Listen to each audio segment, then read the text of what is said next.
5000 ஆண்டுகளுக்கு முன்பு திருமூலர் சொன்னதை நம்ம இன்னைக்கு ஃபாலோ பண்ணாதான் நம்ம ஏஐலையுமே சிறப்பாக செயல்பட முடியும் அப்படின்றத சொன்னா நீங்க நம்புவீங்களா? உண்மைதாங்க.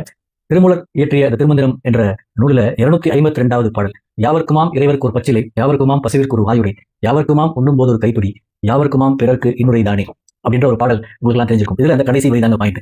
யாவர்க்குமாம் பிறர்க்கு இன்னுரை தானே அப்படின்னு அவர் சொல்றது, அதுதாங்க நீங்க நம்மளுடைய அந்த ஏஐ கான்செப்ட்ல நமக்கு ஒத்து போறக்கூடிய ஒரு விஷயம்.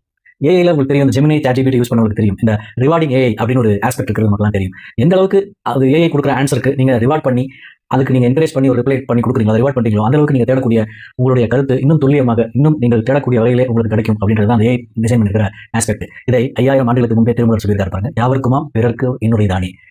நாம் இனிமையா பேசும்போது நமக்கு கிடைக்கக்கூடிய பதில்கள், பிற மக்கள் நம்மளுக்கு அவங்க ரெஸ்பாண்ட் பண்ற விதம் எல்லாமே நமக்கு சாதகமா, நமக்கு இனிமையா மாறுங்க. இதுக்கு ஒரு ஆன்மீக விழிப்புணர்வு நமக்கு அவசியம். இது இருந்தால் தான் நம்மளால இதை பயிற்சி செய்யவே முடியுங்க.